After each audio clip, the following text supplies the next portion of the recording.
Okay, let's unpack this. Let's do it. If you think of Montreal in winter, you're probably thinking, snow, extreme cold. Sure. The classic image. But what the source material really shows is that the city's winter identity. Mm. It isn't really defined by the weather. No, it's defined by its ice. Exactly. Specifically, this massive, publicly accessible network of ice skating rinks. Mm-hmm. So our mission today is to go beyond just, where you can skate. We want to understand the economic engine and the really critical social infrastructure that this ice represents in Montreal's winter game plan. That's absolutely right. And the sources, they track this huge policy shift. It really elevates winter recreation from just a seasonal activity Is this a fun thing to do? to an essential municipal service. Yeah. Yeah. We're looking at a huge commitment of public resources, a move from just hoping for cold weather to actually guaranteeing ice access. And guaranteeing's the operative word there.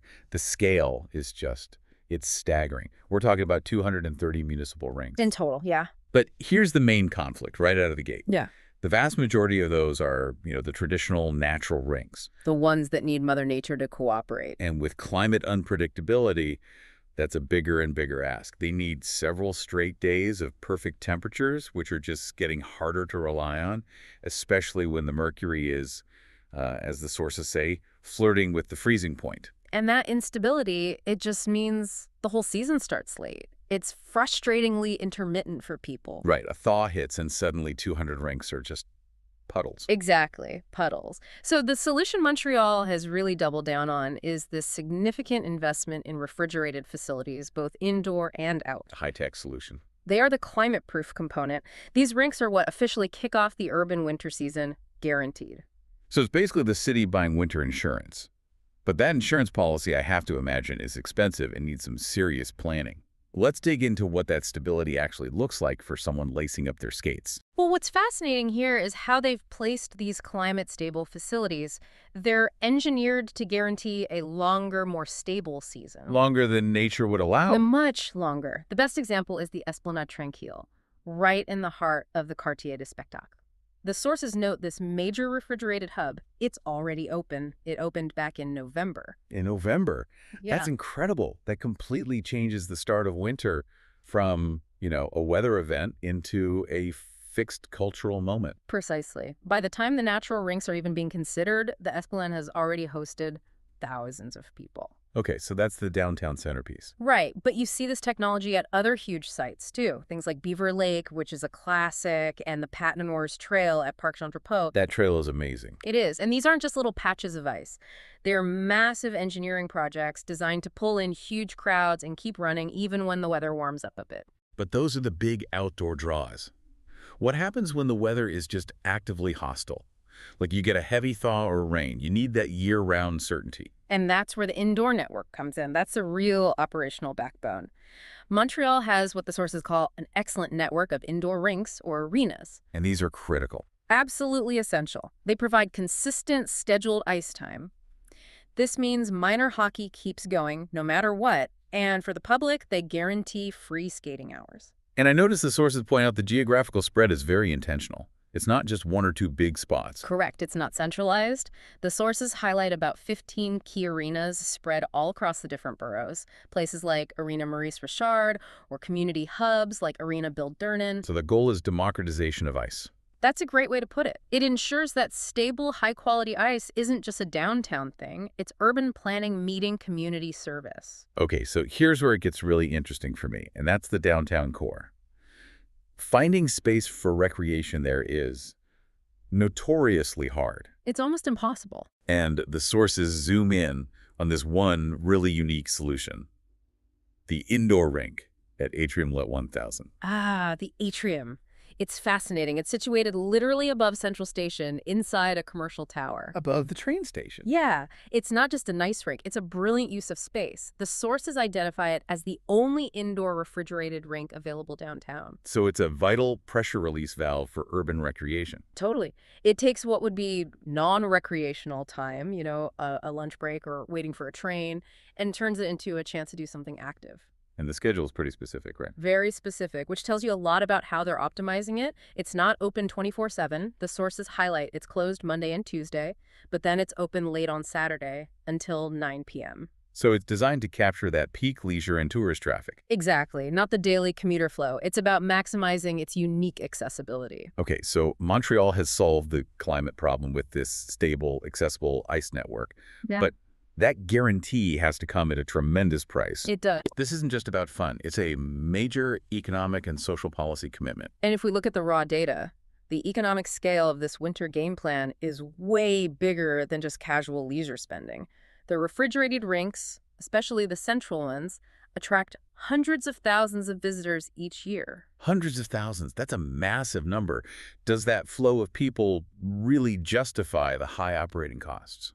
That's the key question, and the sources suggest the answer is yes, but through indirect economic stimulus. Oh, okay. The annual maintenance budget alone, you're talking staff, water, energy, is a significant municipal budget. It's easily several $1,000,000 across the city. But the return isn't in ticket sales. No, because most outdoor spaces are free. The return is in the local commercial activity. So it's the businesses around the rinks that benefit. Exactly. The density of visitors is an immediate stimulus. You look at the areas around Mount Royal, Parc La Fontaine, the Quartier des Spectacles.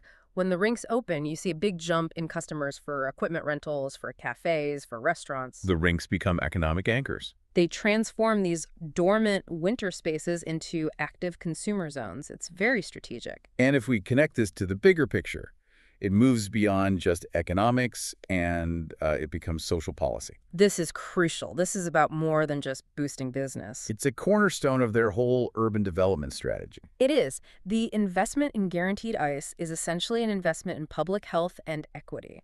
And the most defining feature of this whole system is that the majority of outdoor rinks are entirely free. Which is huge. That one simple policy choice makes sure that recreation is accessible to everybody, regardless of income. So the city is funding a social good, essentially. What does that mean for public health? It's a direct intervention. It combats the classic challenges of a northern winter: isolation, inactivity.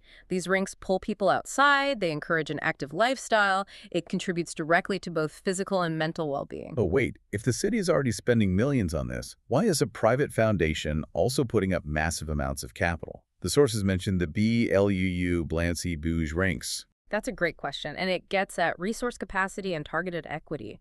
The Montreal Canadiens Children's Foundation saw that, while the city rinks offer broad access, there were still gaps in quality infrastructure in less affluent neighborhoods. They're filling a need. A very specific need. And their investment is staggering, over $27 million, to build and manage high-quality, stable ice facilities and supervised programs right in those underserved areas. So it's a complementary system. The city offers breadth, and the private charity targets depth and quality where it's needed most. That's it, exactly. The private funding makes sure high-quality, stable ice isn't just a downtown luxury. It's about social equity.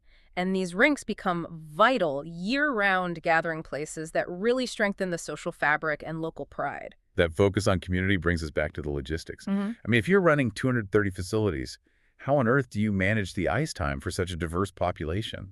The complexity of the indoor arena schedules is the proof right there. They can't just be open for everyone all the time. The sources show they're highly segmented. They divide the time slots by category. For everyone, for adults 16 plus, and for seniors 55 plus. And that's not just bureaucracy, right? It's a policy choice to maximize utility and, I assume, safety. Exactly. And make sure that, a senior's recreational skate doesn't conflict with a fast-paced youth hockey practice. Can you give an example? Sure. The sources detail that Arena Etienne de Marteau might reserve a peak time, like Saturday from 8:00 to 9:05 p.m., strictly for adults. That caters to working people. And then you have the other end of the spectrum, like at Arena Saint-Michel. They dedicate a midweek, mid-morning slot Wednesday, 11 a.m. to noon, just for seniors. Right, which shows they're prioritizing accessibility for specific groups. And then you see the resource juggling at other places, like Arena Francis Bouillon, where they might have family skating in the afternoon, but then they carefully slot in adult-only times during the workday. Every hour is accounted for. So if you, our listener, actually want to use this system, what's the single most important thing you need to know, based on the sources? It's that the schedules are fluid. The most crucial piece of advice is never to trust a static piece of information. Things change constantly. For the exact schedule, including free hockey or family skating, you have to consult the official arena page on the City of Montreal website. Tournaments, holidays, things are always shifting. It's live logistics in action. So what does this all mean? We started by looking at a climate problem, this unreliable winter weather, and we've ended up tracing this really complex, multi-level public service solution. It means Montreal hasn't just adapted to winter. It has strategically leveraged its climate to build essential urban infrastructure. This whole network provides measurable public health, social equity, and economic benefits. And it's backed by both public money and this huge private investment. Right. Not just the massive municipal budget, but it's reinforced by dedicated private investment, like that $27 million contribution. The end result is a guaranteed, integrated, and vital access point for the community. That guaranteed accessible infrastructure really is the core success story. But let's finish with a provocative thought that builds on this. While the sophisticated engineering of refrigerated rinks, it solves the technical climate problem. The success of the entire social program relies on the fact that the vast majority of these spaces are kept free. If these same public spaces required a mandatory payment to get in, would we see the same reduction in winter isolation? The same strengthening of the social fabric, the same economic stimulus for the little cafes nearby? When we talk about hundreds of thousands